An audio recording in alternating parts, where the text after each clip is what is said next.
Shabbat Shalom amigos, bienvenidos una vez más a este espacio sagrado del Creador. Es un honor y un privilegio poder compartir con ustedes y una vez más continuar con nuestro estudio el día de hoy, que estamos viendo el primer Moed demarcado en Vayikra o Levítico capítulo 23 y es el Shabbat. Yom HaShabbat se llama esta lección o esta enseñanza.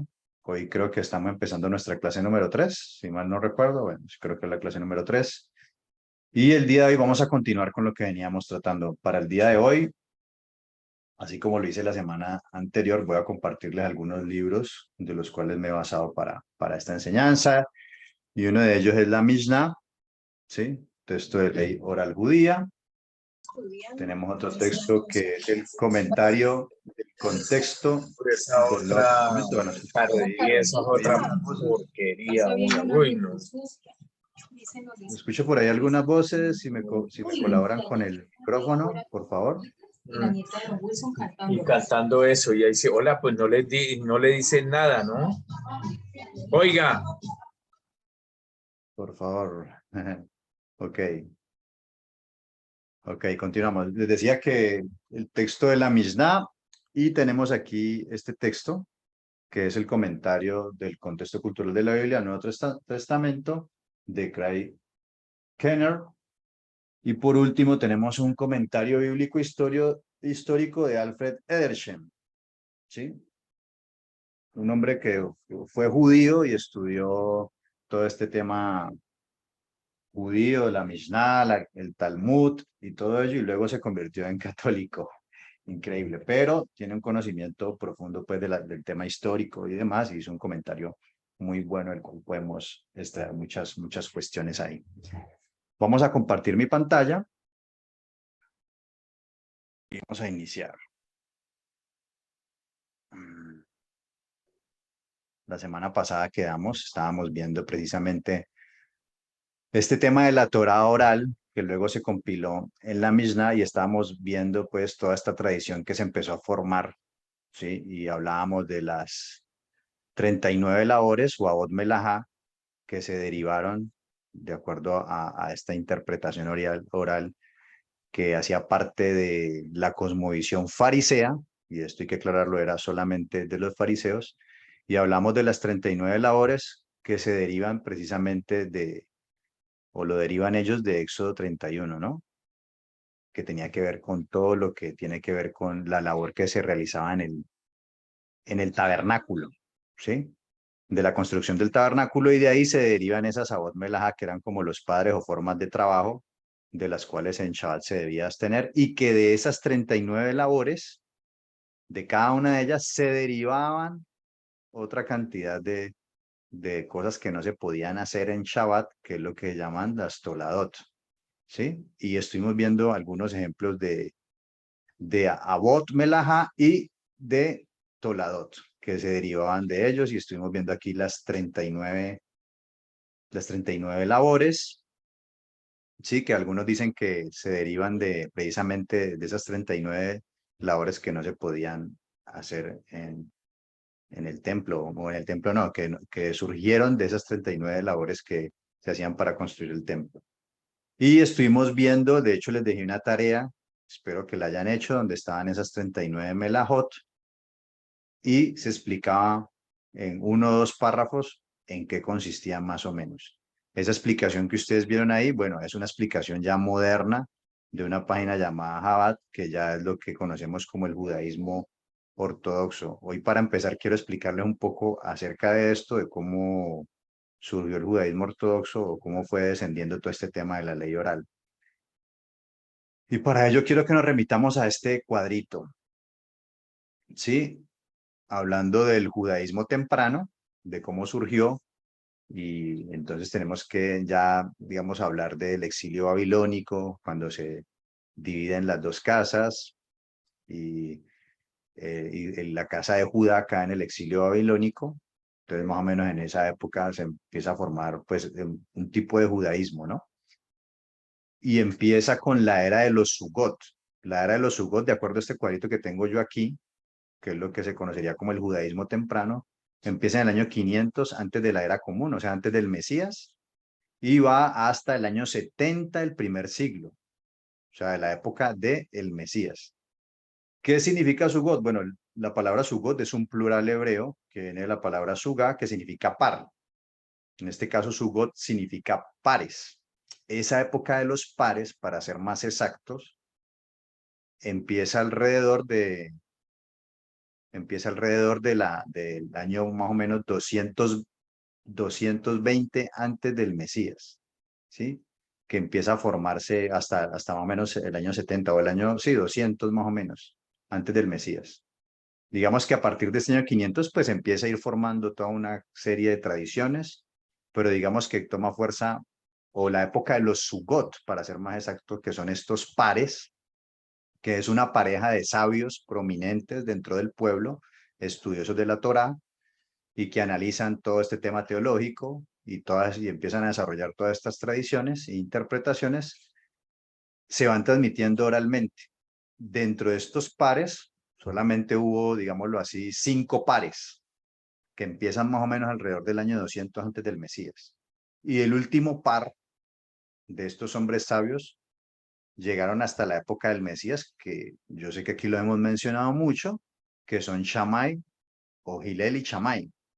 Hillel y Shammai eran estos dos sabios que vivieron en la época del Mesías, sobre todo Shammai, y ellos eran como los Hillel ocupaba el puesto más prominente dentro del Sanedrín. O sea, el Sanedrín, que era esa corte judía, ese Beit Din, que era donde se promulgaban leyes y demás, y se encargaban de emitir juicios. Hillel era el Nasi, que era como el príncipe o el principal, digámoslo así, que venía siendo como el sucesor de Moisés, por decirlo de alguna manera, era el principal de estos sabios que eran 71. Y ellos dos se encargaban pues de que se cumplieran estas leyes que se dictaminaban y que lo hicieran de una manera pues con compasión y teniendo en todo en cuenta lo que enseña la Torá. Pero el principal era Jirel, que era el nací o príncipe, y por lo general eran descendientes de David. Es decir, que Gilet era un descendiente de David por la línea de la mamá. Y tenemos a Shammai, que Shammai era el Ab Beit Din, el padre o jefe de esta corte o este tribunal, y también pues estaba ahí, digamos, como de segundo al mando. Ya en la época para ser exacto, en la época del Mashiach, pues cuando se murió Hillel, digamos que quedó como nazi Shammai. Entonces este periodo duró, los últimos Sugot fueron ellos dos, los últimos pares, sabios judíos que transmitían estas leyes orales, hasta el año 70. Recuerden que el Nuevo Testamento de Brit Hadashah empieza a compilarse en esta época, ¿no? Entre el año 50 y el año 100. Es decir, que después del Tanaj o la Biblia hebrea o Antiguo Testamento, como le conocen los cristianos, después de ese texto lo que se empezó a compilar primero fue el Brit Hadashah o Nuevo Testamento, en ese periodo, entre el 50 y el 100. Pero entre el año 70 y el año 220 después del Mesías, empieza la era de los Tanaim. Los Tanaim, digamos que son aquellos sucesores de los Sugot, pero que ya no van a ser pares, sino que ya van a ser, digamos que más sabios. Esa palabra Tanaim viene de la raíz Tana, que es una palabra aramea que es como la misma palabra Shana en hebreo. De esa raíz Shana es donde viene la palabra Mishnah, ¿sí? Que significa repetir lo aprendido o aprendizaje. Es decir, que estos Tanaim eran esos maestros que transmitían a sus discípulos o alumnos todas estas tradiciones orales y todas esas opiniones legales editadas y puestas por escrito en la Mishnah. Es decir, que a partir del año 70 y hasta el año 220, más o menos en ese siglo III, que es año 220, es donde se va a compilar lo que conocemos como la Mishnah, que son todas esas leyes que se transmitían oralmente a través de todos estos maestros, pero van a quedar por escrita en este texto. Es decir, que aquí vemos claramente que primero fue escrito el Brit Hadashah o Nuevo Testamento antes que la Mishnah. Y hoy pues vamos a ver de que el Nuevo Testamento avala cosas que están en la Mishnah, que ya en esa época, pues que nos muestra de que sí, que eran tradiciones orales que venían de atrás y que ahí en el Nuevo Testamento nos da evidencia de ello. Entonces, en esa época, ya después de esta época de los Tanaim, es la aparición de la iglesia dominada por los no judíos, porque sabemos que en el siglo III, siglo IV es cuando ya, en el siglo IV, para ser exacto, es donde va a formar lo que conocemos como el catolicismo, la iglesia católica al mando del emperador Constantino, ¿no? Entonces, pero ya vemos aquí que va a haber un fuerte dominio, van a predominar más los gentiles y van a empezar a dominar la iglesia. Y es aquí, en este periodo de la Mishnah, es donde se va a empezar a forjar lo que vamos a conocer como el judaísmo rabínico, que hoy lo conocemos como el judaísmo ortodoxo, es decir que ustedes pueden ver aquí que el movimiento del Mesías, llámelo mesiánico o en griego cristianos, ¿sí? Fue primero que el judaísmo rabínico que conocemos hoy. Obvio, el judaísmo rabínico desciende de los fariseos, pero el judaísmo rabínico como tal se empieza a formar es en esta época de la Mishnah. Y eso para tenerlo ahí presente. Yo sé que cuando vimos el tema de identidad lo vimos también, ¿no? Para recordarlo. Y tenemos luego la era de los Amoraim. Sí, la Amoraim, que es la palabra Amorá, que quiere decir como aquellos que dicen o aquellos que comentan, porque ellos lo que hicieron fue encargarse de comentar todas estas tradiciones orales, y es ahí a partir de esos comentarios de ellos, del comentario del texto de la Mishnah, que se va a complementar con el comentario autoritativo llamado Gemara. Es decir, en la Gemara se van a escribir todos estos comentarios de los Amoraim, que van a retomar todas esas leyes orales de los Tanaín en la Mishnah, ¿no? Y es lo que va a formar esa Mishnah, esa Gemara es lo que va a conformar el Talmud de Babilonia y de Jerusalén, porque digamos que de pronto algunos de ustedes han escuchado el Talmud de Babilonia, pero resulta que hay un Talmud de Jerusalén que fue escrito primero que el Talmud de Babilonia, y se supone que se debería de tener de pronto un poco más de referencia el Talmud de Jerusalén, porque pues estaba en la tierra de Jerusalén precisamente, no en la tierra de Babilonia. Pero digamos que el Talmud de Babilonia, digamos como tuvo un proceso más largo, porque estos Amoraín, digamos que en los de Jerusalén murieron más rápido, o se acabaron, mientras que los de Babilonia duraron más tiempo, extendieron como alrededor de 100 años más, entonces se demoró más en hacer este comentario y es mucho más amplio. Entonces normalmente dentro del judaísmo ustedes ven que tiene más prevalencia el Talmud babilónico porque pues digamos que tiene más comentarios y demás. Pero el de Jerusalén creo yo que deberíamos de tenerlo como un buen punto de referencia para también estudiar todo el tema de contexto y demás. Dice que el desarrollo del judaísmo rabínico como la corriente principal del judaísmo, es aquí donde en este periodo del 220 al 500, precisamente con este Talmud, y yo sé que en clases anteriores también hemos visto varias cosas de estas, es donde va a coger fuerza y va a tomar, digámoslo así, el control de el judaísmo. El judaísmo rabínico se convierte en esa raíz principal del judaísmo. Entonces, ¿qué vemos aquí? Que primero fue escrito el Nuevo Testamento, y que todo eso que hablamos la clase pasada de los Avot Melahá y todos estos Toladot y todo esto que hablamos aquí de las Melahot prohibidas, todo esto tuvo una evolución en todo este periodo. En la época del Mesías, cuando escribió el Brit Hadashah, pues ya habían varias de estas, pero en la medida que fue avanzando el tiempo, esto fue evolucionando y se fueron agregando muchas más cosas, hasta llegar al tiempo de hoy. Sí, por cuestiones de tecnología y demás, pues se ha reinterpretado muchas cosas para aplicarlas hoy en día. Pero como vimos la clase pasada, pues digamos que habían una cantidad de exageraciones que pues no tienen sentido y que el día de hoy vamos a contrastar todo eso con el judaísmo del Mesías. Por eso tenemos aquí en este título el judaísmo de Yeshua versus los fariseos, que fueron los que iniciaron todo este tema de la Torah oral. El concepto de carga, transportar y lo que es trabajo. Es decir, esto de cargar y transportar va a ser parte de lo que es trabajo, y vimos en clases anteriores que lo de la carga tenía mucho que ver con cuestiones laborales, cuestiones comerciales, pero vamos a ver aquí cómo van a interpretar ellos y cómo lo interpreta nuestro Mesías. El judaísmo fariseo, que fue el que dio inicio al judaísmo rabínico. Tenemos en el texto de la Mishnah, está consignado en el capítulo de Shabbat, en el capítulo 7, 4, dice, y lo cito aquí literalmente, si uno transporta paja igual a la que podía servir para llenar la boca de una vaca, o pajuela, como para llenar las fauces del camello, o cebada, como para llenar la boca de un cordero, o hierba, como para llenar las fauces de un cabrito, y hojas frescas de puerro o de cebolla, en la cantidad como de un higo seco o secas, como para colmar las fauces de un cabrito, es culpable. Ya vamos a ver qué implicaba el ser culpable. Todas estas cosas no se unen debido a que difieren en la medida. O sea, si vieron aquí la cebada, un poquito de cebada, un poquito de paja, está en diferentes medidas porque una cosa es llenar la boca de una vaca, otra es llenar la boca de un cordero, pues habían diferentes medidas ahí. El que transporta alimentos como el tamaño de un higo está obligado, es decir, es culpable, ya que está obligado a ofrecer sacrificio por el pecado de violación de Shabbat.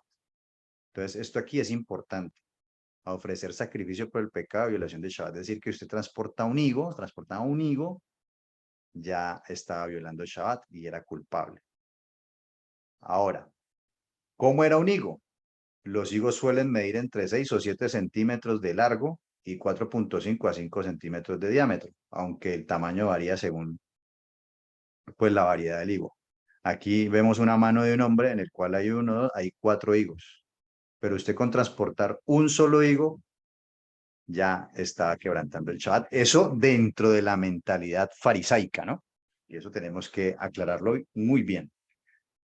En el Shabbat capítulo 12, parte 2 dice, el que ara en cualquier medida, el que tala o el que corta o el que poda en cualquier cantidad es culpable. Ya vemos que es culpable de qué, de quebrantar Shabbat y debe hacer un sacrificio. Básicamente eso es lo que nos quiere decir. Ahora, tenemos a nuestro Yeshua, el judaísmo de Yeshua, que practicaba él, que nos dice él ahí en una situación que se suscitó con los discípulos, dice en Lucas 6.1, aconteció en un día de Shabbat que pasando Yeshua por los sembrados, sus discípulos arrancaban espigas y comían, restregándolas con las manos.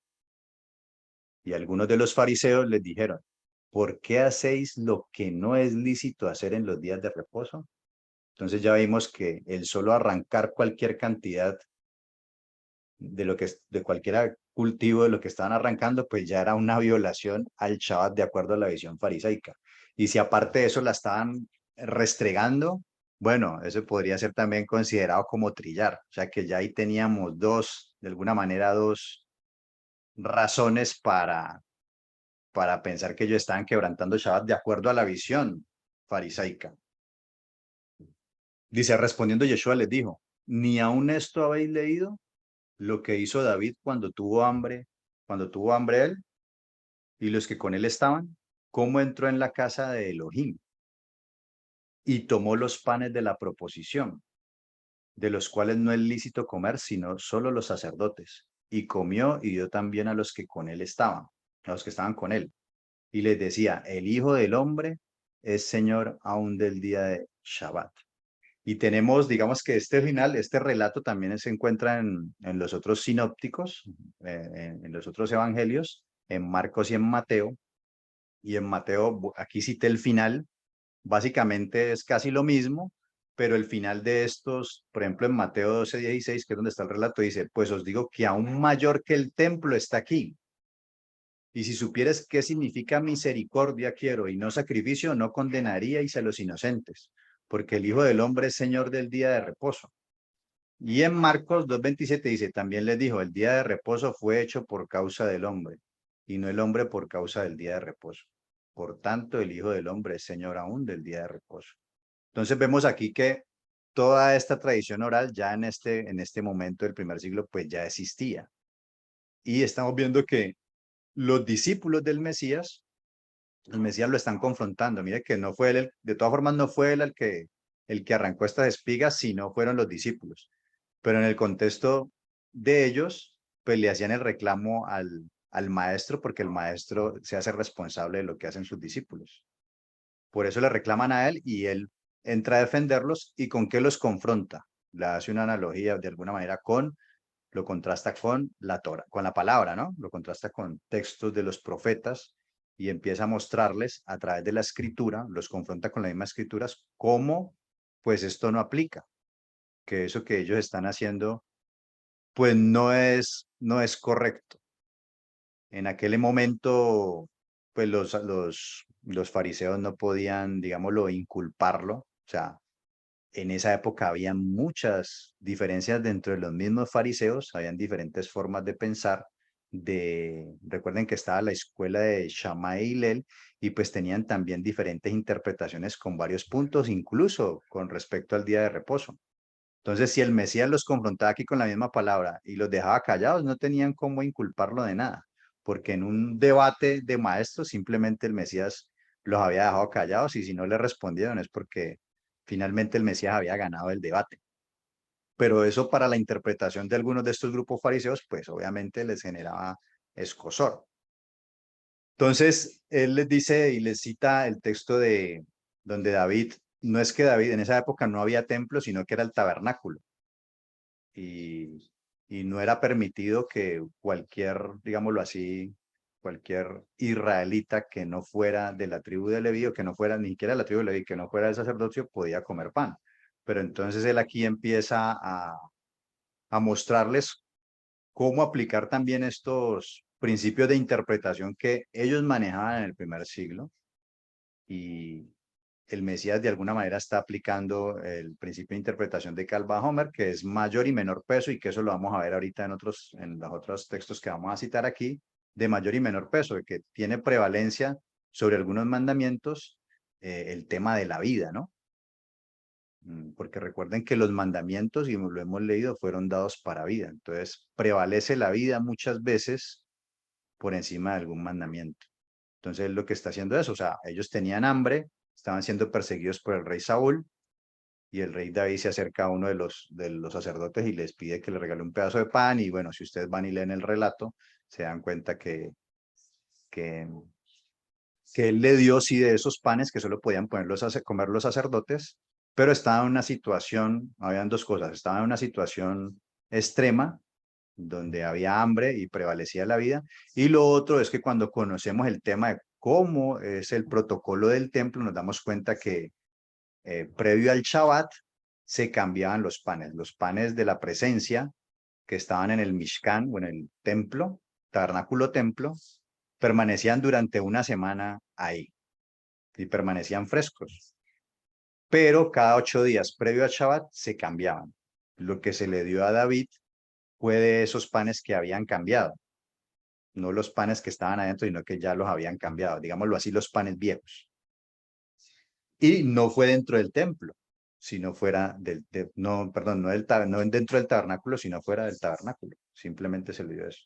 Eso como para tenerlo en cuenta, pues, porque algunos pueden citar esto para decir de que vea que se quebrantaba la Torá y no pasaba nada. El punto es que el Mesías empieza a hacerles una analogía con esto, les cita el texto bíblico y los deja callados. Y les dice, el Hijo del Hombre es Señor aún el día del día de reposo. Y vemos aquí algo interesante en Mateo, que les dice que uno mayor que el templo está aquí, porque recordemos que en el templo, y ahora vamos a ver, en el templo se podía, los sacerdotes trabajaban en el templo en Shabbat, hacían sacrificios, hacían ofrendas, ellos hacían sus labores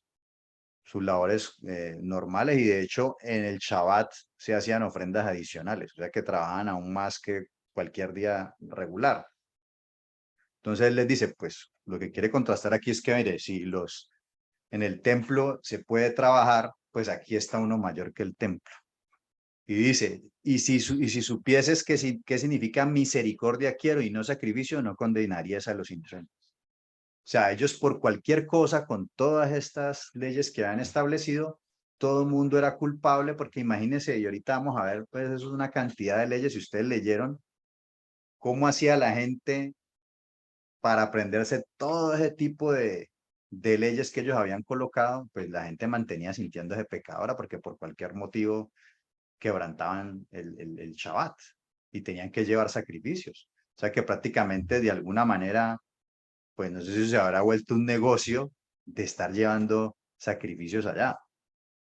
El Eterno, por eso les dice, misericordia quiero y no sacrificio, porque ya por eso, ¿qué implicaba? Ir a llevar un sacrificio al templo. Le está diciendo, no, el Eterno lo que quiere es misericordia, no estar llevando esos sacrificios allá de todos estos mandamientos que ustedes, pues de alguna manera, se han inventado.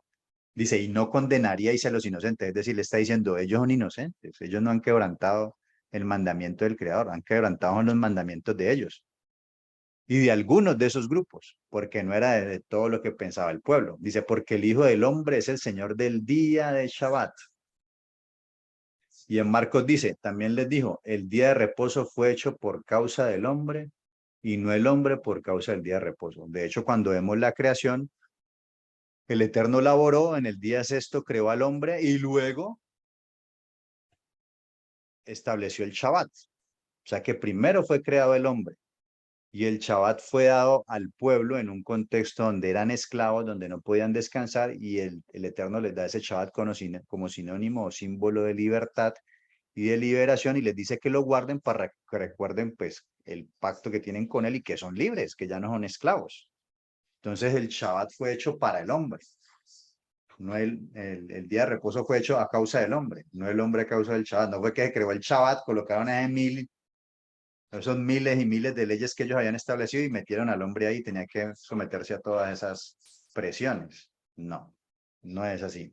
Entonces vemos aquí que el Mesías no está quebrantando el Shabbat, está quebrantando el Shabbat de los fariseos, que es diferente, y las leyes que ellos habían interpretado.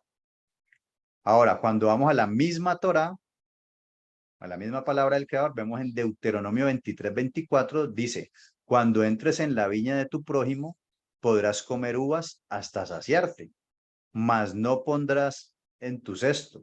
Cuando entres en las mies de tu prójimo, podrás arrancar espigas con tu mano, mas no aplicarás hoz a las mies de tu prójimo. Eso era lo que estaban haciendo ellos.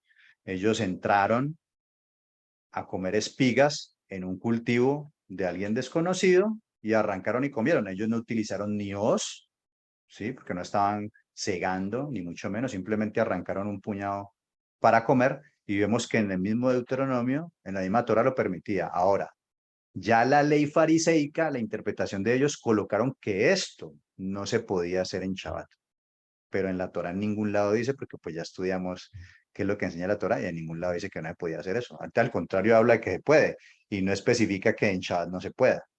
Entonces, un pobre en Shabbat, pues si no tenía que comer, entonces no podía arrancar nada ni nada, ¿no? Esa es la interpretación de ellos. Ahora, en Números 28:9 dice, más el día de reposo, 2 corderos de un año sin defecto y 2 décimas de flor de harina amasada con aceite como ofrenda, con su libación.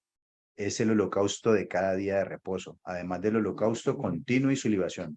Entonces, ¿qué quiero mostrarles aquí en Números 28:29? Pues de que en Shabbat los sacerdotes trabajaban y se llevaban ofrendas, es decir, cargaban esas ofrendas, cargaban estos aceites, cargaban estas cosas y no era considerado carga ni una labor y lo hacían en el día de Shabbat.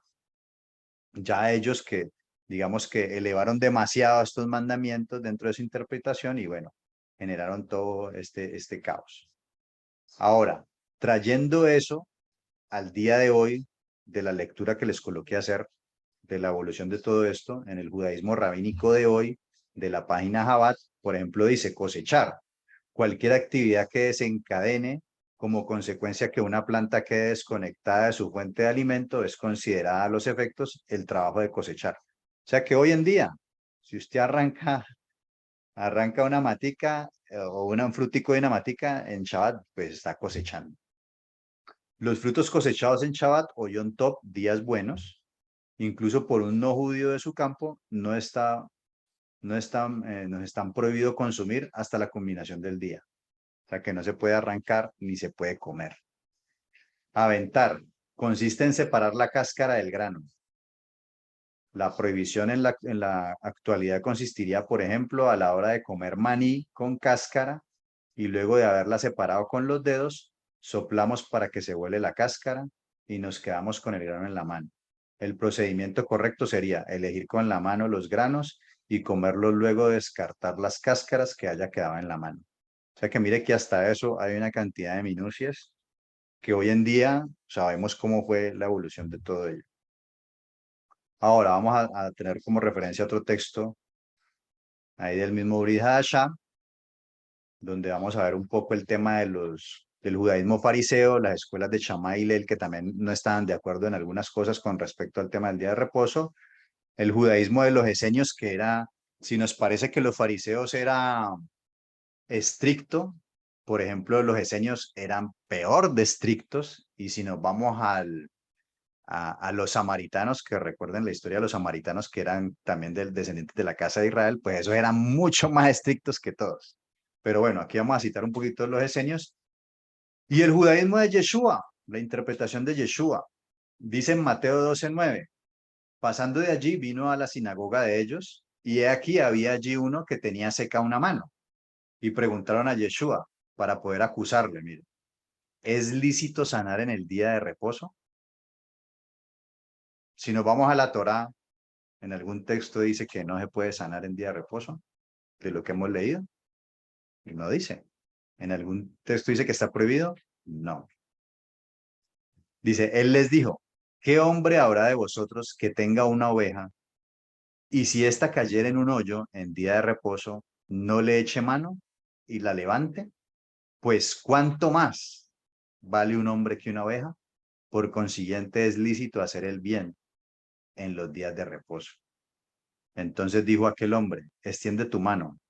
Y él la extendió y le fue restaurada sana como la otra. Y salidos los fariseos tuvieron consejo contra Yeshua para destruirlo. Bueno, esto es un comentario de uno de los libros que le cité ahorita, del comentario textual de la Biblia, del trasfondo cultural.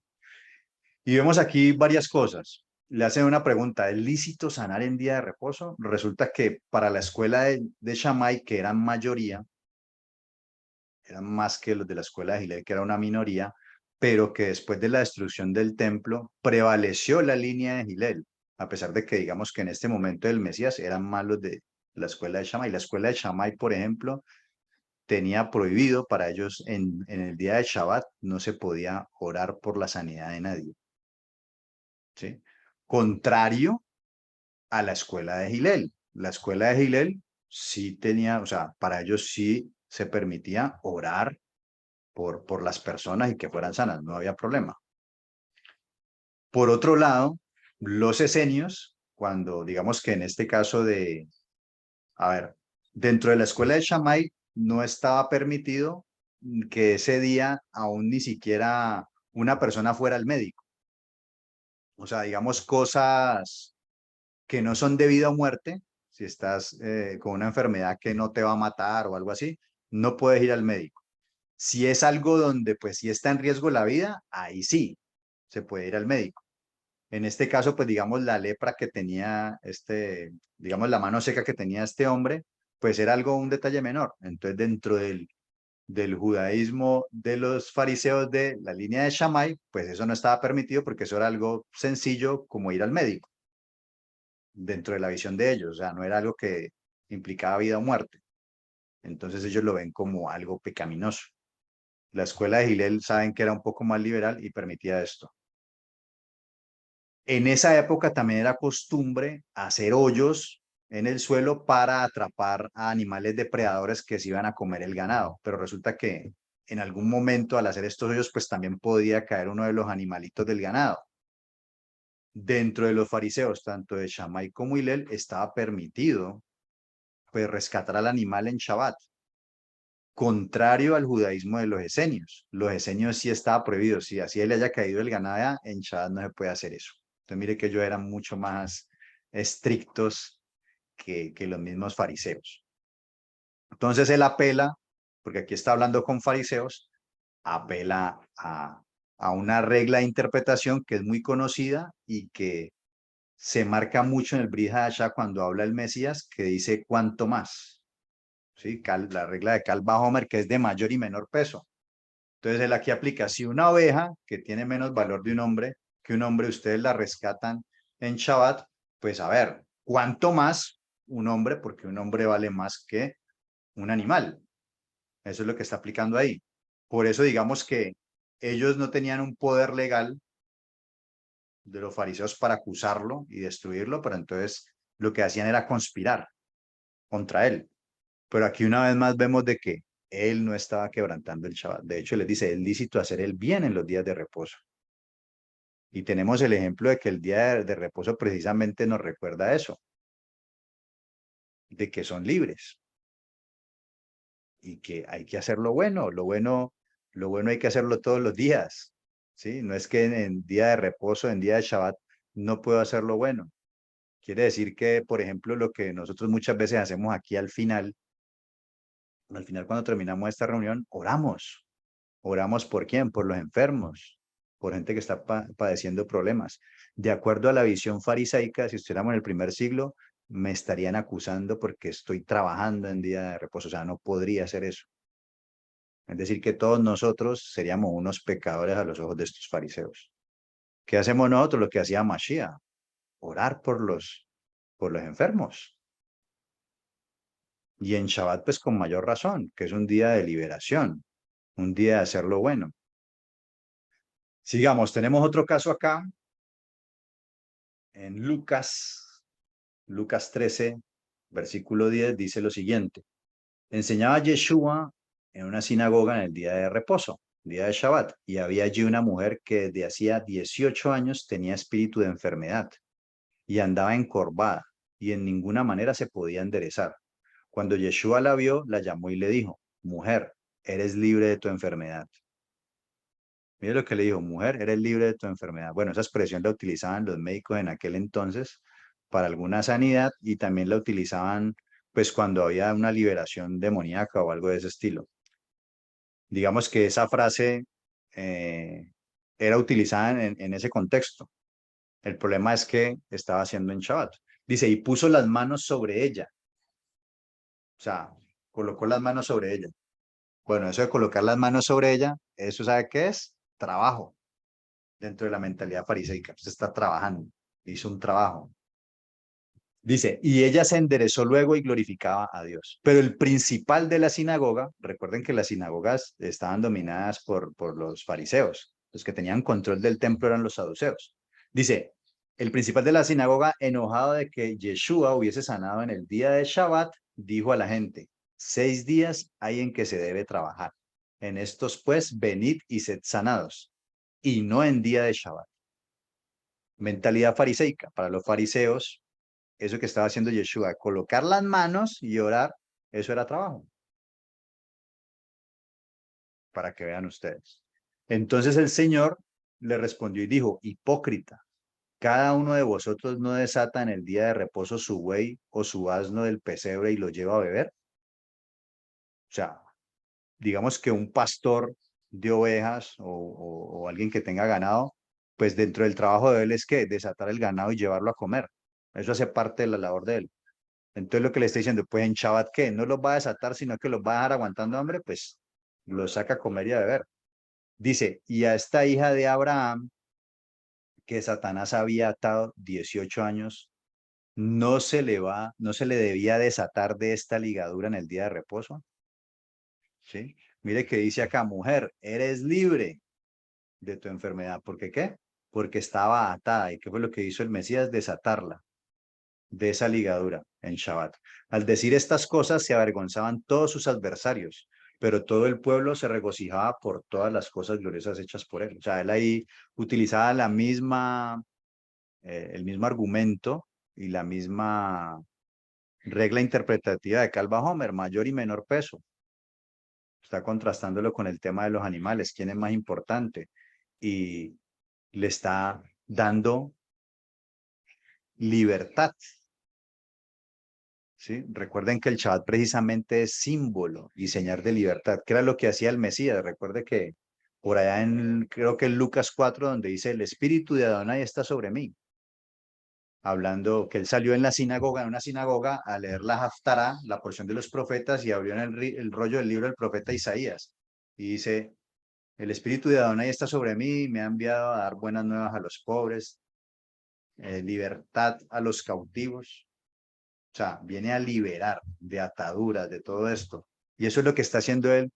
Y qué mejor día precisamente que en Shabbat, que es un espacio sagrado del Creador y que nos recuerda que somos libres. Y el Mesías lo que está haciendo es liberar personas de ataduras que se tenían. Entonces, eso es lo que está recordándonos él.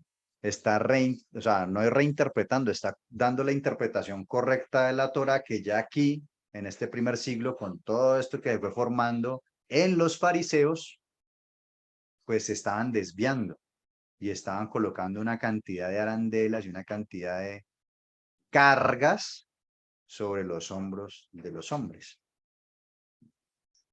Vamos a Lucas 1, a Lucas 1, a Lucas 14:1, dice, aconteció un día de reposo que habiendo entrado para comer en casa de un gobernante que era fariseo, estos le acechaban. Y aquí estaba delante de un hombre hidrópico. Un hombre hidrópico es una persona que retiene líquidos, es decir, que estaba como hinchado de líquidos. Entonces Yeshua habló a los intérpretes de la ley y a los fariseos diciendo, ¿es lícito sanar en el día de reposo? O sea, los confrontó porque él sabía que ellos tenían este pensamiento. En este caso, él los confrontó a ellos, no ellos lo estaban confrontando a él. Mas ellos callaron, y él tomándole le sanó y le despidió. Y dirigiéndose a ellos dijo, ¿quién de vosotros si su asno o su buey cae en algún pozo, no lo socará inmediatamente, aunque sea el día de reposo? Y no le podían replicar estas cosas. Mire que no lo podían acusar, no lo podían acusar. Bueno, con todo esto, con todos estos textos que estamos viendo aquí, pues digamos que tristemente en el cristianismo lo utilizan para decir, vea, es que él quebrantaba el día de reposo. ¿Por qué? Por algunas palabras que dicen acá los fariseos. Pero él está quebrantando el reposo ¿de quién? De los fariseos y de algunos de ellos que tenían unas interpretaciones diferentes. Y que como ya vimos, en ese contexto dentro de ellos mismos, o sea, habían diferentes opiniones con todo este tema. El Mesías estaba de acuerdo con unos, en otras veces con otros, y así. Pero el Shabbat del Creador, él no lo ha quebrantado. Si él quebranta el Shabbat del Creador, sencillamente no es el Mesías. No es el Mesías. Entonces no puede un cristiano decir de que el Mesías quebrantó el Shabbat, porque al decir que quebrantó el Shabbat, pues está descalificando a Yeshua como el Mesías. Porque él venía era a cumplir y a guardar la Torá, que es la voluntad del Padre, no a quebrantarla.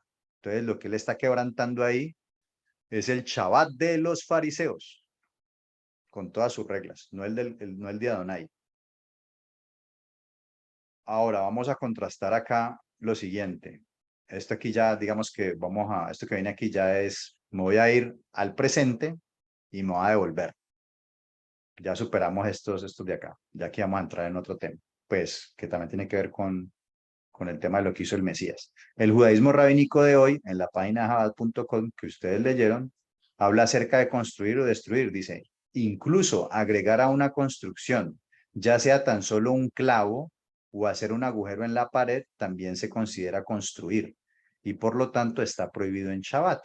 Esta prohibición no solamente se aplica en construcciones de inmuebles, sino que abarca también los muebles. Por este motivo, ajustar un tornillo en un barco o automóvil estará prohibido. En el caso de que se haya aflojado el tornillo del marco de un anteojo, es decir, que si a mí se me afloja aquí un tornillo ahorita y yo siento este palito flojito, de una mesa o silla, no debemos ajustarlo sino una vez que finalice el Shabbat. Es decir, que si no podría yo apretar el tornillo porque si lo aprieto, estoy quebrantando el Shabbat. Como esta prohibición incluye construir o destruir un techo, es que tenemos prohibido en Shabbat abrir un paraguas o estirar el techo en el coche de un bebé. Mire, pues hoy en día hasta dónde ha llegado todo esto, ¿no? No puedes abrir una sombrilla y el coche del bebé en el carrito no puedes, el paraguas porque eso es un techo. Entonces no puedes cerrarlo porque ya quebrantaste el Shabbat. Ahora nos vamos a devolver. Vamos a ir a un comentario bíblico histórico de Alfred Edersheim, que él va a citar el Talmud. Recuerden que el Talmud ya es por allá en los años 500 después del Mesías. Pero ahorita lo vamos a contrastar con lo que hizo el Mesías y nos vamos a dar cuenta que hasta allá en ese primer siglo habían vestigios de este tema. El comentario bíblico histórico de Alfred Shell dice lo siguiente: un rabino permitía escupir en el pañuelo, pero había una gran discusión sobre si se podía escupir en el suelo y luego pisarlo, porque esto podría dar lugar a frotar la tierra. Bueno, vamos a mirar qué pasó con el Mesías, el judaísmo de Yeshua. Dice lo siguiente: al pasar Yeshua, vio a un hombre ciego de nacimiento y le preguntaron sus discípulos diciendo: Rabí, ¿quién pecó, este o sus padres, para que haya nacido ciego? Respondiendo Yeshua, bueno, ahí hablan de que quién pecó de los sus padres. Ellos tenían la idea de que de pronto el pecado de los padres, los hijos lo iban a pagar, o que aún incluso como feto podría haber pecado. Sí, porque ellos hablaban a raíz de el pasaje cuando habla de Jacob y Esaú. Creo que ellos disputaban en el vientre de su madre, entonces a raíz de ahí ellos dicen pues de que un feto también puede pecar, ¿no? Entonces por eso decían que ¿quién pecó este a sus padres para que haya nacido ciego? Respondió Yeshua: no es que pecó este ni sus padres, sino para que las obras de Adonai se manifiesten en él. Me es necesario hacer las obras del que me envió. Entre tanto que el día dura, la noche viene. Cuando nadie puede trabajar, pues normalmente la gente trabaja ¿qué? De día. Entre tanto que estoy en el mundo, luz soy del mundo. Es decir, normalmente la gente trabaja de día porque de noche pues es difícil, ¿no? Porque más en esa época que todo estaba oscuro, no había alumbrado público. Él dice, bueno, en este mundo de tinieblas yo he venido como la luz del mundo. Entonces, mientras esté yo aquí, pues hay que trabajar.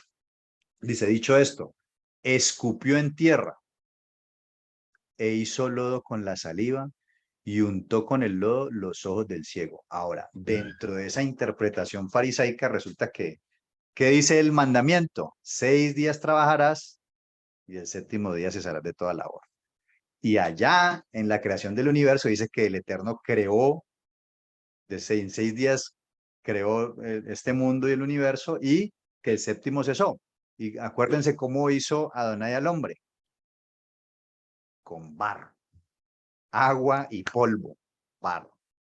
Entonces, bueno, el hombre fue creado en el sexto día y el séptimo cesó de toda labor de creación. Entonces, cuando Yeshua escupe en la tierra, pues la saliva es ¿qué? Agua, más tierra, se forma ¿qué? Lodo, barro. Está creando algo. Dentro de la visión farisaica, eso está prohibido. Es culpable de quebrantar el Shabbat. Entonces, untó el lodo los ojos del ciego y le dijo: ve a lavarte en el estanque de Siloé, que traducido es enviado. Fue entonces y se lavó y regresó viendo. Entonces los vecinos y los que antes le han visto que era ciego decían: ¿no es este el que se sentaba y mendigaba? Unos decían: él es, y otros: a él se parece. Él decía: yo soy. Y le dijeron: ¿cómo te fueron abiertos los ojos? Respondiendo él y dijo: aquel hombre que se llama Yeshua hizo lodo, me untó los ojos y me envió: ve a Siloé y lávate. Y fui y me lavé y recibí la vista. Entonces le dijeron: ¿dónde está él? Él dijo: no sé. Llevaron ante ¿quiénes? Ante los fariseos, al que había sido ciego, pues para mostrarles lo que había pasado. Y era el día de Shabbat, y por eso hace énfasis aquí, era el día de Shabbat cuando Yeshua había hecho el lodo y le había abierto los ojos. O sea, aquí cuál es el punto que quería resaltar él: que él había hecho lodo y con ese lodo había abierto los ojos, por lo que le estaba diciendo aquí la interpretación que ellos tenían. Volvieron pues a preguntarle también los fariseos cómo había recibido la vista. Él les dijo: me puso lodo sobre los ojos y me lavé y veo. Entonces algunos de los fariseos decían: este hombre no procede de Dios porque no guarda el día de reposo. ¿Pero por qué están diciendo que no guarda el día de reposo? Pues porque había hecho lodo. Otros decían: ¿cómo puede un hombre pecador hacer estas señales? Imagina, era un ciego de nacimiento. O sea, en esa época, un ciego de nacimiento, ¿cómo va a ver? sea, eso fue algo sobrenatural, ¿ya? Y había disensión entre ellos, o sea, mire que ellos entre ellos no sabían qué decir, y había disensión entre ellos. Entonces volvieron a decirle al ciego, ¿qué dices tú del que te abrió los ojos? Y él dijo, que es profeta. Pero los judíos no creían que él había sido ciego. Pues aquí cuando dice, cuando se está refiriendo a judíos, y Juan utiliza mucho esto del término judíos, de hecho Juan pues era un judío, cuando dice judíos no se refiere pues a todos los judíos, sino a un grupo especial, y ese grupo especial pues es como de estos sistemas religiosos a los que él se está refiriendo. Eso hay que tenerlo muy en cuenta porque precisamente este tema con Juan es que muchos dicen, vea, todos los judíos, no, aquí está refiriendo es como a esa élite. Pero los judíos no creían que él había sido ciego y había recibido la vista hasta que llamaron a los padres del que había recibido la vista y les preguntaron diciendo, ¿es este vuestro hijo, el que vosotros decís que nació ciego? ¿Cómo pues ve ahora? Sus padres respondieron y les dijeron, sabemos que este es nuestro hijo y que nació ciego, pero ¿cómo ve ahora? No lo sabemos. ¿O quién le haya abierto los ojos? Nosotros tampoco lo sabemos. ¿Qué edad tiene? Pregúntale a él hablará por sí mismo. Pero ¿cuál era el punto aquí? Mire, esto dijeron sus padres porque tenían miedo de los judíos, de esa élite de los fariseos que estaban conspirando contra Mashiach. Dice, por cuanto los judíos ya habían acordado que si alguno confesase que Yeshua era el Mesías, fuera expulsado de la sinagoga. O sea, los que tenían, digamos, ese control de las sinagogas eran quienes, pues este grupo de los fariseos que eran los que tenían el control de las sinagogas. Entonces, cuando ahí se habla aquí en estos pasajes de esos judíos, no está refiriendo a todo el pueblo, porque de hecho, pues muchos creían. Se está refiriendo a esa élite. ¿Ya? Entonces, mire que querían era conspirar contra él, porque no sabían cómo contrarrestar sus enseñanzas, que muchas veces fue opuestas a las de ellos. Entonces vemos aquí que él era quebrantando una vez más el Shabbat de ellos. Ahora, vamos a otro punto. El judaísmo fariseo, a partir de este texto de Jeremías, que la semana pasada lo leímos, Jeremías 17:22 dice, no saquéis carga de vuestras casas en el día de reposo, ni hagáis trabajo alguno, sino santificad el día de reposo, como mandé a vuestros padres. Bueno, la semana pasada vimos que todo esto tenía que ver con actividades comerciales, laborales, comercio. Dice la Mishnah en Shabbat capítulo 1:1, dice lo siguiente, hay dos modos de transportar en día del sábado, que son 4 para el que está dentro y otros 2 que son 4. Bueno, esto aquí va a ser un poco enredado, voy a tratar de explicárselos. Hay dos modos de transportar en el día del sábado, que son 4 para el que está dentro. Hagamos de cuenta dentro de dónde, de una casa. Y otros 2 que son 4 para el que está fuera, o sea, para el que está fuera de la casa. De cuenta que yo estoy parado en el umbral, en la puerta, ¿sí? Y afuera hay una persona y yo estoy adentro de la puerta. Dice, ¿de qué manera?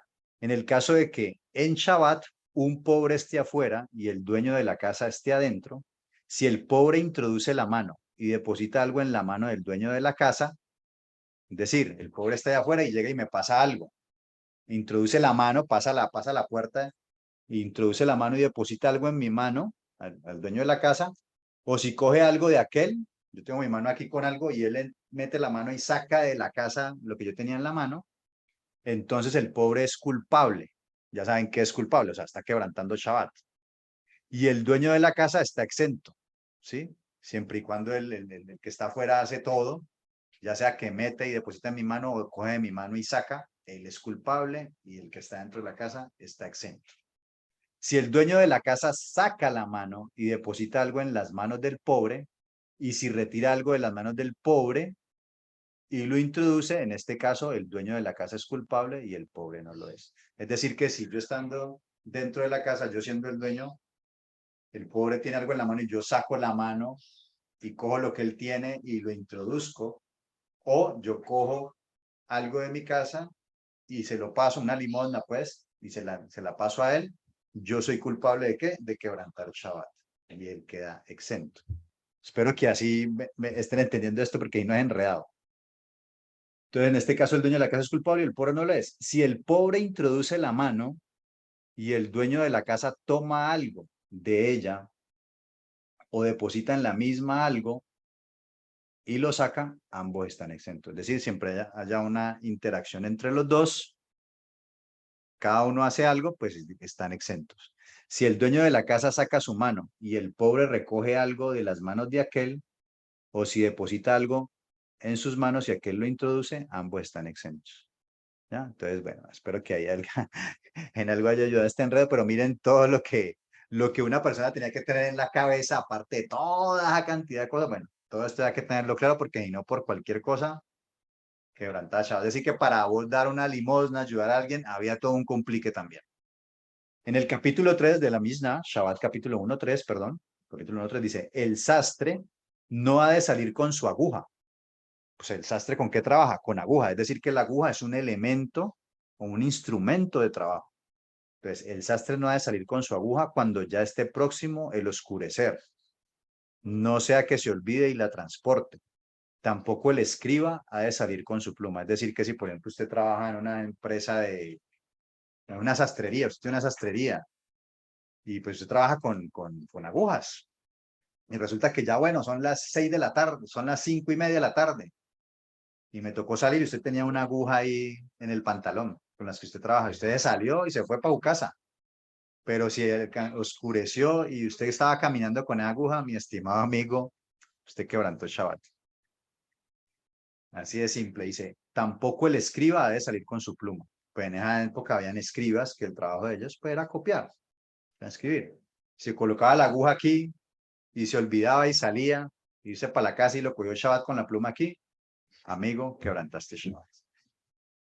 Eso está ahí en la Mishnah. Ahora, si miramos acá, en un momentico aquí en el capítulo 10 del Tratado de Shabbat de la Mishnah dice, si transporta a una persona viva en una camilla, está exento, a pesar de la camilla, ya que esta es algo secundario. Si es un muerto, es culpable. Si transporta una cantidad como de una aceituna de un cadáver, o de una carroña, o como de una lenteja de un reptil, es culpable. Rabí Simeón lo declara exento. Entonces mire que aquí algunos están diciendo que son culpables de esto, pero dice que Rabí Simeón lo declara exento. Es decir, ahí vemos claramente que habían discusiones con todos estos temas. Ahora, ¿qué pasó con Yeshua? Dice en Juan 5:1, después de estas cosas había una fiesta de los judíos y subió Yeshua a Jerusalén, una fiesta de los judíos, pues porque era en Judea, una de las fiestas de peregrinación. Y hay en Jerusalén, cerca de la Puerta de las Ovejas, un estanque llamado en hebreo Betesda, el cual tiene 5 pórticos. En estos yacía una multitud de enfermos, ciegos, cojos y paralíticos, que esperaban el movimiento del agua, porque un ángel descendía de tiempo en tiempo al estanque y agitaba el agua. Y el que primero descendía al estanque, después del movimiento del agua, quedaba sano de cualquier enfermedad que tuviese. Bueno, aquí algunos dicen que esto es un añadido para tratar de explicar en algo de este punto. Este estanque al parecer pertenecía a un templo de Asclepio en la antigüedad y donde supuestamente se tenía esa creencia pues de que si entrabas en el agua pues había una sanidad de uno de estos dioses. Era tal el desespero de estos hombres que ya habían recurrido allá. Obviamente el Mesías sabía todo esto y fue allá a hacer lo que iba a hacer, que ya lo vamos a leer. Dice, y había allí un hombre que hacía 38 años que estaba enfermo. Y cuando Yeshua lo vio acostado, y supo que llevaba ya mucho tiempo así, le dijo, ¿quieres ser sano? Sí, recuerden que Yeshua conocía los corazones de los hombres y fue allá a sanar a este hombre. Le dice, ¿quieres ser sano? El Señor le respondió el enfermo, no tengo quien me meta en el estanque cuando se agita el agua. Y entre tanto que yo voy, otro desciende antes que yo. Yeshua le dijo, levántate, toma tu lecho y anda. Entonces, bueno, aquí pues no voy a entrar a explicar un montón de cosas, sino lo que necesitamos es saber en este momento, y es que este hombre, pues primero ya vimos que sanar en Shabbat para muchos fariseos, pues era un quebrantamiento. Ahora, que este hombre tomara el lecho, si no se podía transportar ni una aguja, o como decíamos acá, no se podía ni transportar hay que tener mucho cuidado qué iba a transportar y dónde. Entonces, pues ya este hombre levantarse y coger un lecho y andar con él, pues estaba quebrantando Shabbat. Y al instante aquel hombre fue sanado y tomó su lecho y anduvo, y era día de Shabbat aquel día. Entonces los judíos dijeron a aquel que había sido sanado: es día de reposo, no te es lícito llevar tu lecho. Mire, no te es lícito llevar tu lecho. ¿Dónde está eso en la Torá? Eso está en la ley oral de los fariseos. Eso no está en la Torá.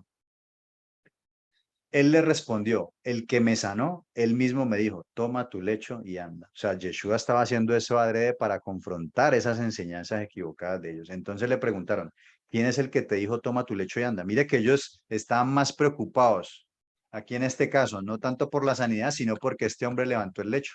No le importaba que este hombre llevara 30 y pico de años enfermo, 38 años enfermo, sino que estaban preocupados era porque cogió el lecho y anduvo.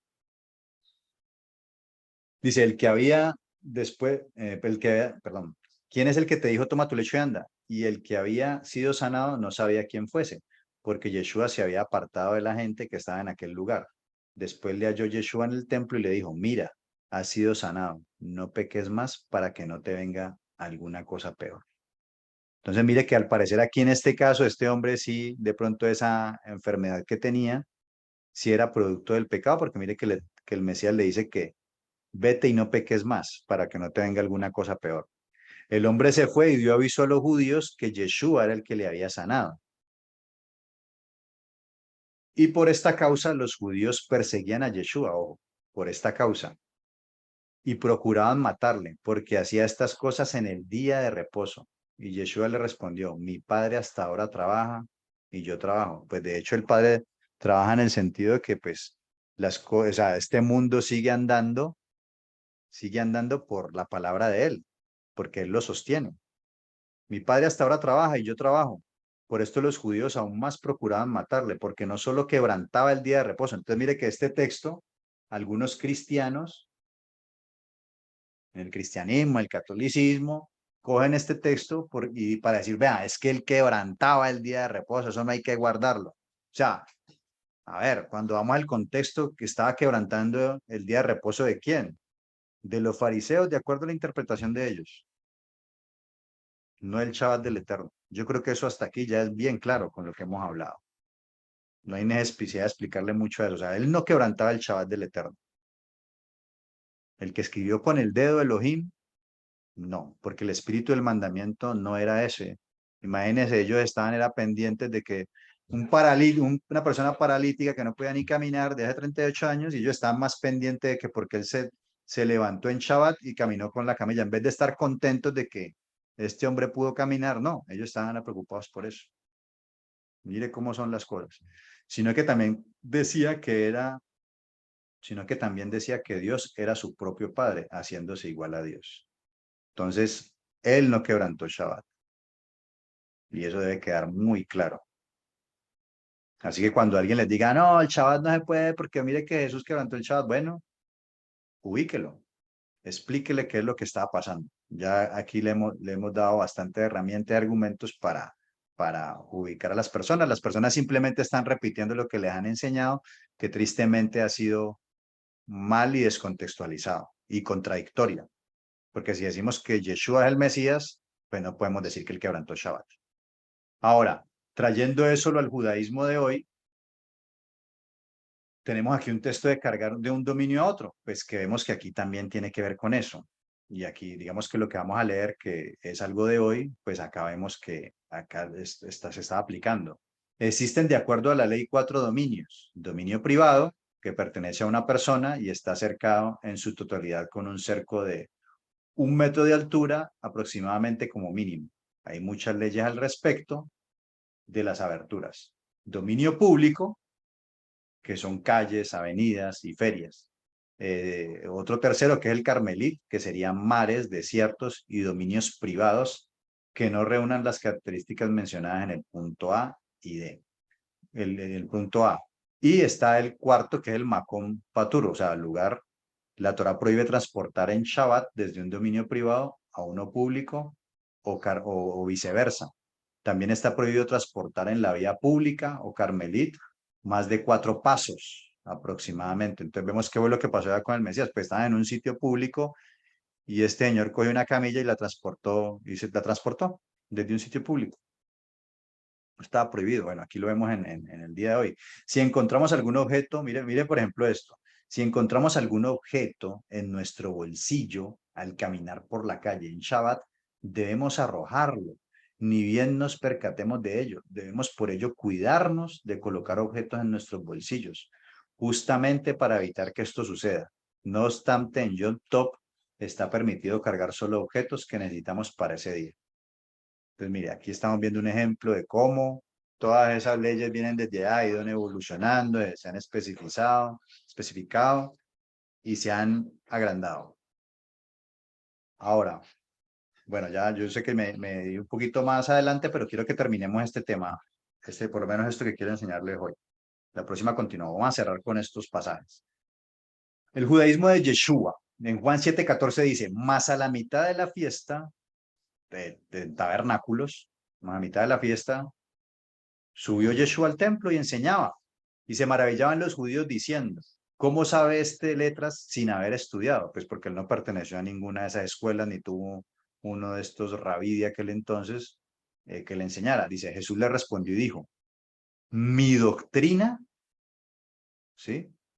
Mi doctrina no es mía, sino de aquel que me envió. El que quiera, y ojo con esto, el que quiera hacer la voluntad de Dios, conocerá si la doctrina es de Dios o si yo hablo por mi propia cuenta. ¿Dónde estaba la doctrina? En la Torá. La doctrina está en la Torá, eso lo vimos ya en clases anteriores, en módulos anteriores. La doctrina es la Torá, está en la Torá. ¿Y el Mesías qué vino? Vino a hacer esa doctrina que está en la Torá, es la voluntad del Padre. Y él vino fue a hacer esa voluntad del Padre. No vino a inventarse su propia doctrina, su propia interpretación, sino que él, ¿qué hizo? Andar en lo que el Padre enseñó. Entonces, si usted va a la Torá y la lee y la estudia, se va a dar cuenta que él, ¿qué? Hizo lo que Dios dijo que había que hacer. Ya ellos, ¿qué estaban haciendo en ese momento? Estaban añadiendo, quitando, estaban volviendo eso imposible de llevar. Entonces, si vas a la Torá, te das cuenta que es lo que el Padre enseñó. Dice, el que habla por su propia cuenta, su propia gloria busca. Pero el que busca la gloria del que me envió, este es verdadero y no hay en él injusticia. Porque recuerden que los mandamientos y decretos justos, y está en Deuteronomio 4 del 8 al 10, algo así, habla de que las naciones iban a maravillar por esos mandamientos, esas leyes y decretos justos que estaban en la Torá. Entonces, ahí es donde está la justicia. Dice, no os dio Moisés la Torá y ninguno de vosotros la cumple, porque están más pendientes de cumplir mandamientos de hombres que lo que el Eterno manda. Mire que eran muy minuciosos en todo, mire que eran minuciosos en todas estas cosas. Y el Mesías dice, ustedes, escribas y fariseos hipócritas, diezman la menta, la menta, el eneldo y el comino, pero dejan las cosas más importantes de la Torá, la justicia, la misericordia y la emuná. Ellos, de un mandamiento del Creador, bueno, eran minuciosos en colocar una cantidad de cosas y terminaban dándole más importancia a ello. Y se olvidaban de la misericordia y demás. Mira que era culpable. Tenía que ir a hacer sacrificio, eso es culpable. Por eso el Mesías les dice, misericordia quiero, no sacrificio. Dice, ¿no os dio Moisés la Torá y ninguno de vosotros la cumple? ¿Por qué procuráis matarme? Entonces, de acuerdo a esa Torá fariseo, ¿quién le iba a cumplir? Nadie. Y de ahí es donde viene, y de hecho hoy en día, de todas este tipo de leyes, es donde hoy en día los judíos dicen, no, eso, de ahí donde salió el famoso, la Torá, eso es imposible de guardarla. Pues claro, todo ese poco de cosas que le metieron, pues eso ¿quién lo guarda? Imposible. Los mismos judíos dicen eso. O sea, yo he tenido años anteriores, yo soy profesor, preparador físico, y he tenido alumnas judías. Y saben pues que a mí me gusta el tema de la Torah y todo esto. Y ellas me dicen, no, pero no te vas a volver religioso, que eso de esa Torah, eso nadie es capaz de guardar eso. Pero pues ella es que, judaísmo ortodoxo, tiene todo esto en la cabeza. Todo esto que viene de los fariseos. Para ellos mismos esto es imposible de guardar.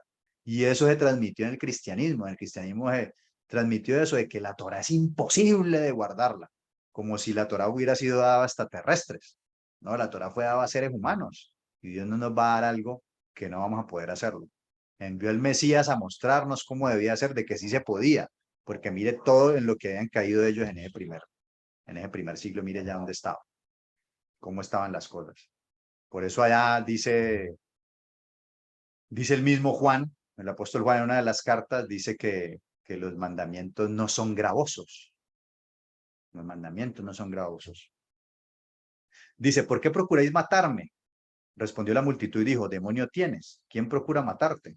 Yeshua respondió y les dijo, una obra hice y todos os maravilláis. Por cierto, Moshe os dio la circuncisión, no porque sea de Moisés, sino de los padres, claro, porque la circuncisión fue a quién, a Abraham y luego a Isaac y a Jacob, no a Moshe directamente, o sea, la circuncisión fue antes de que él le entregara la Torah a Moisés. Dice, y en el día de Shabbat circuncidáis al hombre. Recuerden que cuando se hace una circuncisión, pues hay ¿qué? Hay una herida, hay sangre y hay herida, ¿ya? La persona que la que recibe eso recibe una herida en Shabbat. Va a estar dolido, porque que le corten a usted un pedazo de su carne, eso duele. Dice, si recibe el hombre la circuncisión en el día de reposo, para que la Torá de Moisés no sea quebrantada, porque de hecho, pues en Shabbat, lo que decíamos ahora rato, pues prevalecía la vida. Entonces, de alguna manera, hacer una circuncisión en Shabbat, pues es herir a una persona. ¿Ya? Sí, es un mandamiento, pero que genera una herida. Entonces, dice él, si en Shabbat se hace circuncisión para que la Torah no sea quebrantada y ahí se genera pues una herida en el cuerpo humano, os enojáis conmigo porque en el día de Shabbat sané. El día de Shabbat sané completamente un hombre. No juzguéis según las apariencias, sino juzgad con justo juicio. O sea, ahí lo está confrontando con su manera de interpretar y de ver las cosas. ¿Ya? Que veían que él es, ¿por qué? O sea, no podía entender por qué ellos, al él sanar a alguien, estaba quebrantando el Shabbat. Si él estaba haciendo algo bueno, pero les decía, ya, ¿está permitido hacerlo bueno? ¿Está permitido hacerlo bueno en Shabbat? Claro, claro que sí. Entonces, todo esto que acabamos de ver, y bueno, pues hay más ejemplos, pero ya con esto yo creo que ya ustedes pueden leer los otros que hay y van a entender claramente que él no estaba quebrantando el Shabbat. Quiero que leamos estos textos y los repensemos. Sí, quiero que vayamos aquí, a ver, a ver, a ver. Quiero que, bueno, aquí estoy citando el Shem Tov. Deme un segundito que me olvidó abrirlo. Deme un segundito, lo buscamos aquí.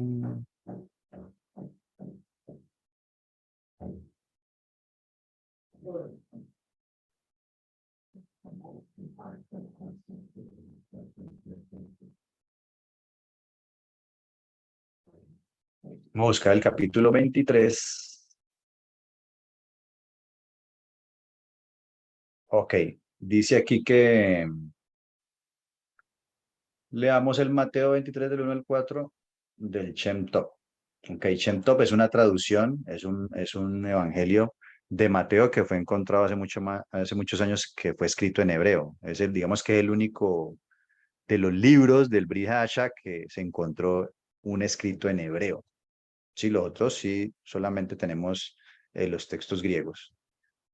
Dice ahí en ese capítulo 23 del Shem Tov, entonces Yeshua le habló a la multitud y a sus discípulos, diciendo, sobre la silla o la cátedra de Moshe se sientan los perushim y los sabios, los fariseos y los escribas.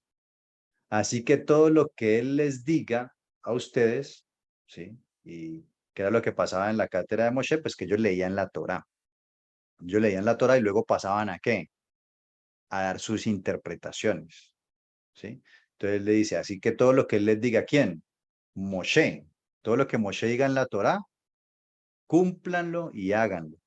Pero según las ordenanzas y obras de ellos, porque acto seguido, después de ellos leer, da una explicación, así como cuando el Mashiach leyó la Haftará del profeta, la lectura de los profetas en Shabbat, y leyó el profeta, él dijo, hoy se ha cumplido esta escritura delante de vosotros. O sea, después de leer, daban una explicación. Bueno, ellos después de leer la Torah daban una explicación. Por eso él dice aquí, cuando lean lo que dice Moshe que hay que hacer, háganlo. Pero según las ordenanzas y obras de ellos, no hagan, porque ellos dicen y no hacen. Pues ellos demandan y ponen grandes cargas, ¿sí? ponen grandes cargas, difíciles que los hombros de los hombres no pueden llevar, pero ellos mismos ni con un dedo las quieren mover. Entonces mire que aquí está refiriendo él de que hagan lo que dice la Torá y no hagan lo que ellos dicen, porque atan una cantidad de cargas pesadas que ni aun ellos cumplen. O sea, es tan difícil de cumplir eso que los mismos que la ponen, ni siquiera ellos la cumplen. Dice aquí en Mateo 11, 28 al 30. Vamos a leerlo de la Reina Valera.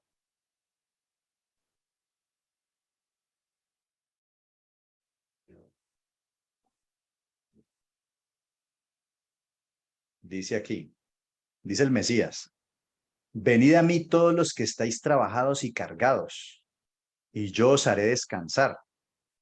Llevad mi yugo, ¿sí? El yugo que se refiere a la interpretación.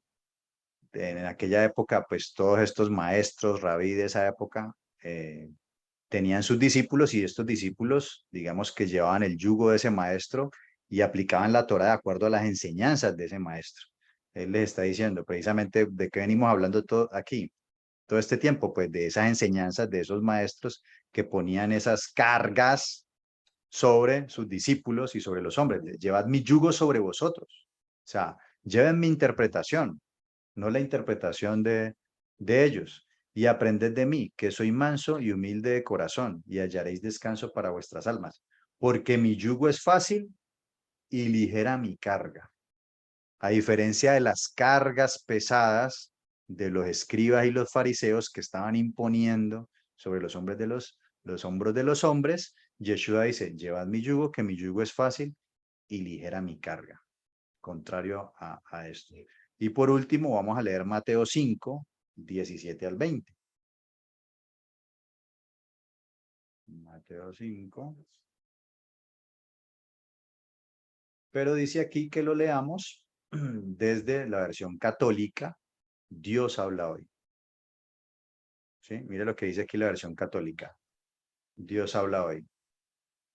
No penséis que yo he venido a poner fin a la Torá de Moisés y a las enseñanzas de los profetas. ¿Por qué? Porque recuerden que ahí decía que los fariseos decían, como él quebrantaba Shabbat, de acuerdo a la visión de ellos, entonces él por eso aquí les dice, no crean que porque yo estoy en contra de sus leyes, que son de ustedes, no del Creador, y ustedes la han elevado a que son leyes del Creador, ellos podrían pensar de que él está quebrantando la Torah de Dios, está quebrantando el Shabbat, que eso es lo que ellas decían. Y él por eso les dice aquí, no piensen que yo he venido a poner fin a la ley y los profetas. O sea, lo que yo estoy haciendo no es ponerle fin. Yo no estoy quebrantando las leyes del Creador. Dice, no he venido a ponerles fin, sino a darles su verdadero sentido. ¿Por qué? Porque las interpretaciones que ellos estaban teniendo estaban equivocadas. Entonces, más de uno estaba pensando, como lo piensan muchos cristianos, que él vino a poner fin a la ley y la enseñanza de los profetas precisamente por ese tipo de textos, que él quebrantaba Shabbat y demás, y que dio una nueva ley. No, él no ha dado ninguna nueva ley.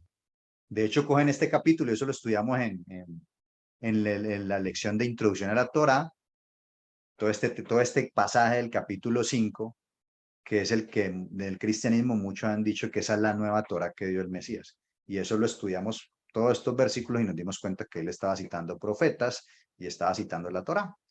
Entonces, él no vino a poner fin a la ley y los profetas, lo deja bien claro. Él viene a darle el verdadero sentido a una correcta interpretación que ellos en ese momento estaban haciendo mal y estaban diciéndole al pueblo que esas interpretaciones eran palabra de Adonai y que si no cumplían con esas interpretaciones de ellos estaban quebrantando los mandamientos del Creador. Estamos claros, ¿no? Mire cómo se va aclarando las cosas. Dice, porque os aseguro que mientras existan el cielo y la tierra, no se quitará la Torah ni un punto ni una coma, hasta que todo suceda lo que tenga que suceder. ¿Sí? Hay cielo y hay tierra, la Torah sigue vigente. Ya esos mandamientos de hombres, bueno, ya el que quiera seguir ese tipo de enseñanzas, pues bueno, eso ya es otra cosa. Dice, por eso el que quebrante uno de los mandamientos de la Torah, no de los fariseos o los rabinos de hoy en día, de la Torá, de lo que Dios dijo, aunque sea el más pequeño y no enseñe a la gente a obedecerlo, será considerado pequeño o vano. en el reino de los cielos, es decir, no va a entrar. Pero el que los obedezca y enseñe a otros a hacer lo mismo, será considerado grande en el reino de los cielos. Dice, porque os digo que si no superáis a los maestros de la ley y los fariseos en hacer lo que es que justo delante de Adonai, no entraréis en el reino de los cielos. ¿Qué es hacer lo justo? ¿Dónde están los mandamientos de justicia? En la Torá. Mire que él le estaba diciendo, misericordia quiero, no sacrificio. Ellos ya habían colocado otros mandamientos ahí y no aplicaban la misericordia, sino que por todos era un pecador. Ellos se esmeraban más en guardar esas obras de ley que ellos habían colocado que los mismos mandamientos del Creador. Y no tenían misericordia del pueblo. Era tan pesado esto que ni ellos mismos lo guardaban. Entonces, ¿cómo supero? Porque yo digo que si no superáis a los maestros de la ley y los fariseos en hacer lo justo, ¿cómo lo supero? Mijo, estudiando la Torá que el Eterno entregó al pueblo y obedeciéndola. No colocar mandamientos de hombres como si fueran mandamientos del Creador. Ir al espíritu del mandamiento, el verdadero sentido del mandamiento, como nos lo enseñó nuestro Mashiach. ¿Está claro? Entonces, vamos a dejarlo hasta ahí, amados. Sé que me extendí un poco, pero quería cerrar con esta idea que quería transmitirles el día de hoy. Espero les hayan tenido mucha más claridad con este tema y sé que este día algunos estaban esperando que empezáramos a tocar estos pasajes del Mesías. Vamos a orar y luego damos un tiempito pues para que den sus opiniones o hagan preguntas. Amado Padre, te damos toda raba por este tiempo y por este espacio que nos has regalado. Gracias por esta enseñanza, Padre, porque nos quitas los velos, abres nuestros ojos y nos permites comprender más las verdades que hay en tu palabra. Tu Mesías dijo, y si ustedes permanecen en mis palabras, seréis verdaderamente mis discípulos y conocerán la verdad y la verdad os hará libres. ¿Sí? Dice también nuestro Mesías que no llaméis a otro rabí porque él es el único rabí, es el Mashiach. ¿Sí? Él es nuestro rabí de ese momento, que era el maestro que tenía discípulos y que esperaba que esos discípulos tuvieran más discípulos, Padre. Gracias por el Mashiach, porque su yugo es fácil y ligera su carga, Padre, porque nos permite conocer la verdad y esa verdad nos lleva a solo una cosa, ser libres del error y también del engaño. En este caso sabemos que los fariseos tenían muchos errores, porque digamos que la intención era buena, pero se cometían muchos errores. Padre, gracias por liberarnos de esos errores y ver la palabra más sencilla y más clara y poder guardarla como tú quieres, Padre, con justicia, con bondad y con misericordia. Te damos toda raba, Padre, por este tiempo y te pedimos que este resto de Shabbat siga siendo de bendición para nosotros y para nuestras familias. En el nombre de Yeshua, amén y amén.